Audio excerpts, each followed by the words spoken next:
Aisyah Farhana binti Jamaluddin, D20202096392.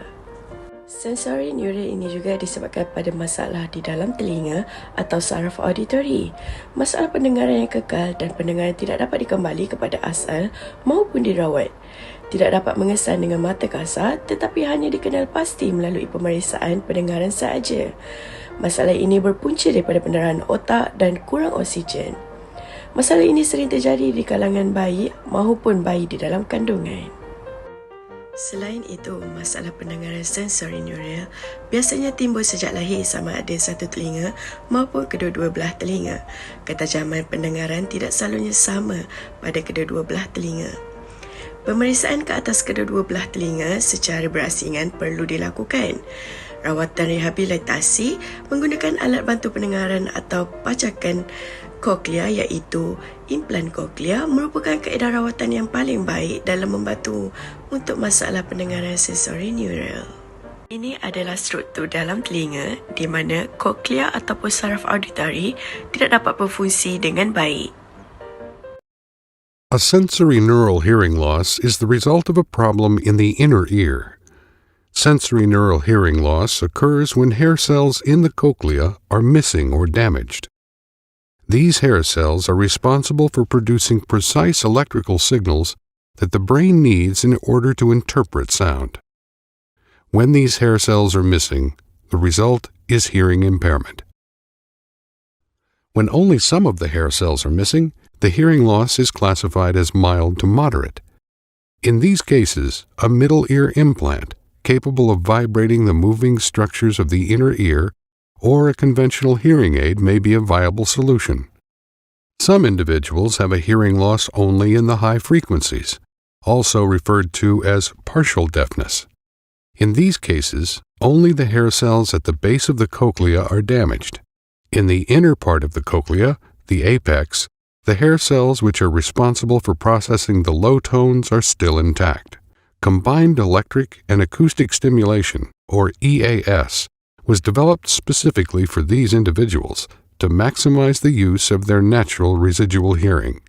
When the hair cells of the cochlea are completely absent or damaged, the person suffers from a severe to profound hearing loss. For many individuals with this condition, a cochlear implant may be the best solution. Nama saya Nur Nazuli binti Aziz. Tahap pendengaran bagi masalah pendengaran sensori neural adalah dalam kategori teruk iaitu 71 hingga 90 desibel dan kategori sangat teruk iaitu melebihi 91 desibel. Untuk pendengaran manusia yang normal, bunyi dapat dikesan pada intensiti yang rendah iaitu kurang daripada 25 desibel. Seseorang individu itu akan didiagnosa sebagai mempunyai masalah pendengaran tahap ringan apabila dapat mengesan bunyi pada intensiti 25 desibel hingga 40 desibel. Sekiranya mengalami masalah pendengaran pada tahap ini, anda akan mengalami kesukaran untuk berkomunikasi dalam keadaan yang bising di mana percakapan perlu diulang berkali-kali.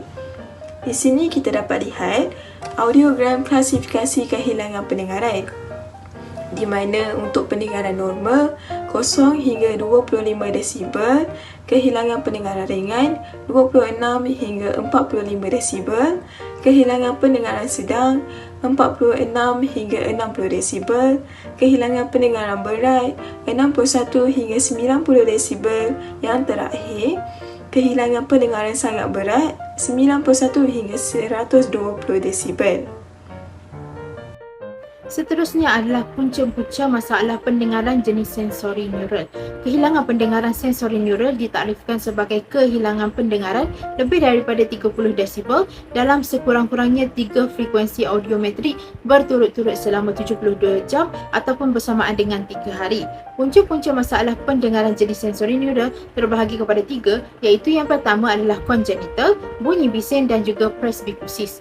Congenital merupakan salah satu kelainan kelahiran sejak lahir yang paling biasa. Penyebab congenital kehilangan pendengaran boleh dibahagikan kepada 2, iaitu genetik dan persekitaran. Antaranya adalah jangkitan intrauterin, alkohol, merokok, ubat ototoksik dan juga kelahiran pramatang. Punca masalah pendengaran jenis sensory neural yang kedua adalah bunyi bising. Kehilangan pendengaran akibat bunyi bising. Keadaan ini berlaku apabila pesakit mengalami kehilangan pendengaran akibat pendedahan bunyi yang berlebihan iaitu melebihi 85 desibel. Malah pendedahan kepada bunyi seperti tembakan atau letupan juga boleh menyebabkan kerosakan pendengaran kekal. Yang seterusnya adalah presbikusis. Presbikusis atau kehilangan pendengaran berkaitan usia melibatkan individu di usia pertengahan hingga lewat dewasa. Pesakit biasa akan menunjukkan kehilangan pendengaran menurun secara beransur-ansur ke arah frekuensi yang lebih tinggi. Apabila jumlah kehilangan pendengaran tertentu telah berlaku, kira-kira 70 hingga 80 desibel, perkembangan selanjutnya adalah perlahan, terutamanya dalam frekuensi yang lebih tinggi. Assalamualaikum, nama saya Muhammad Izan Aizat bin Saidin, bernombor metrik D2020096410. 4 daripada 1000 bayi yang menjalani saringan pendengaran universal neonatal atau UNHS di 44 Hospital Kementerian Kesihatan atau KKM dikenal pasti mengalami masalah pendengaran jenis kekal.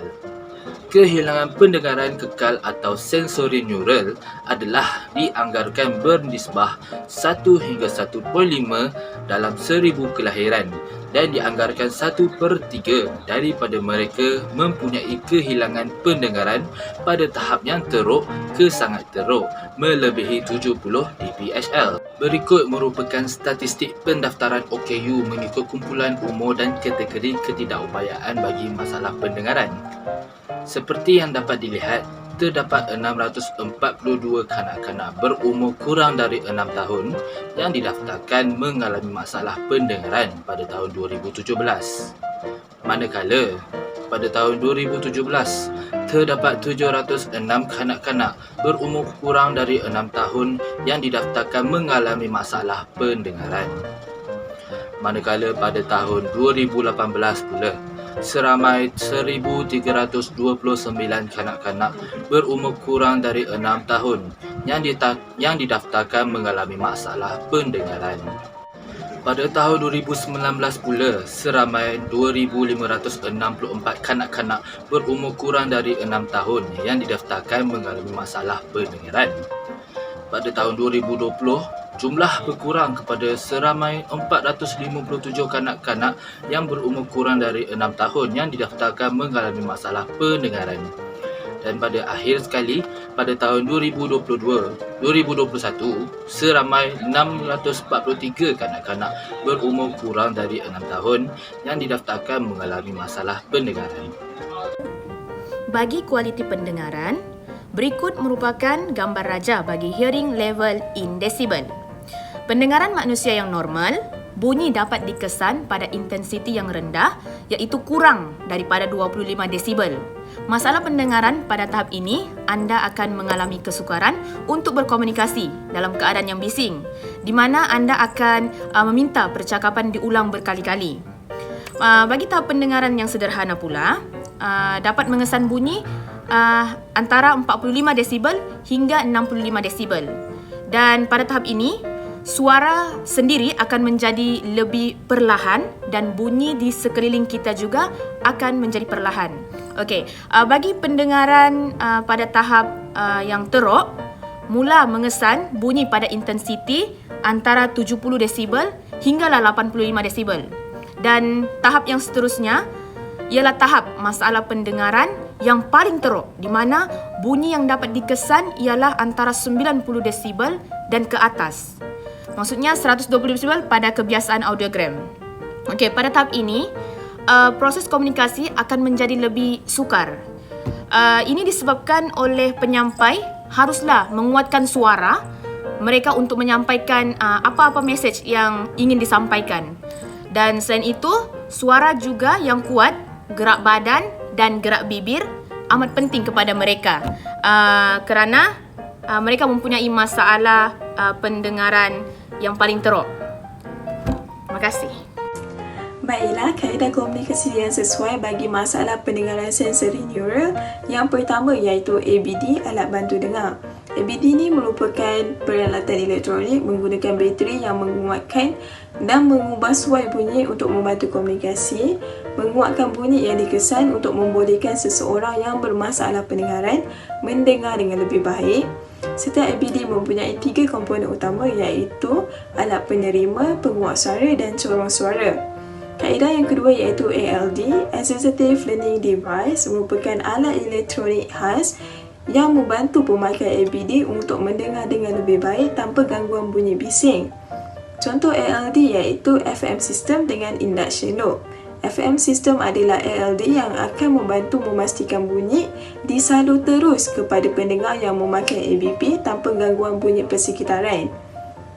Kaedah yang ketiga iaitu KTBM, Kod Tangan Bahasa Melayu.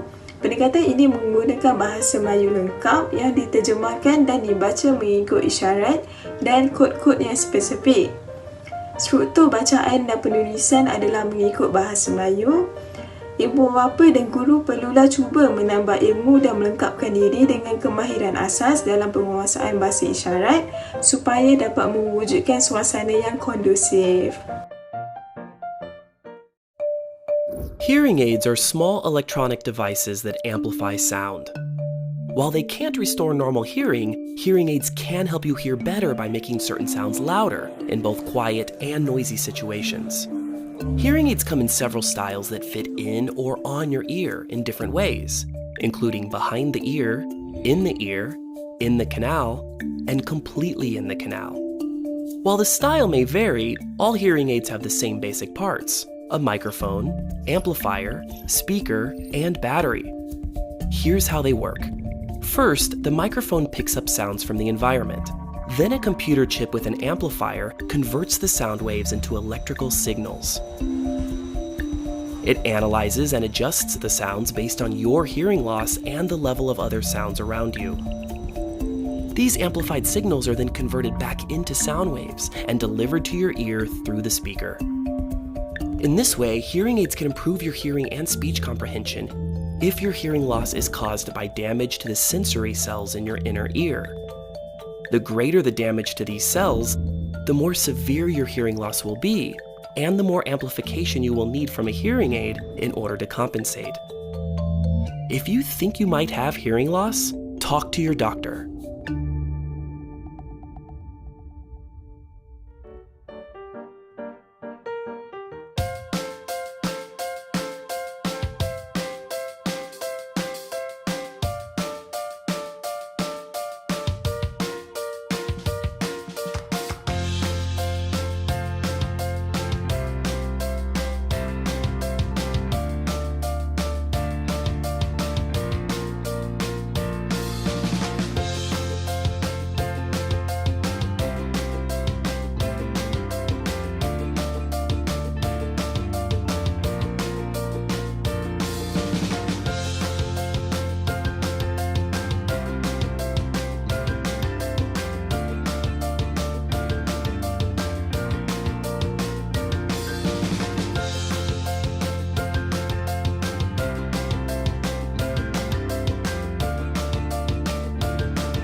C,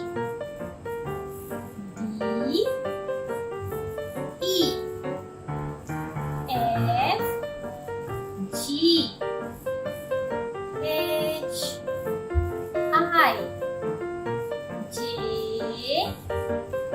K,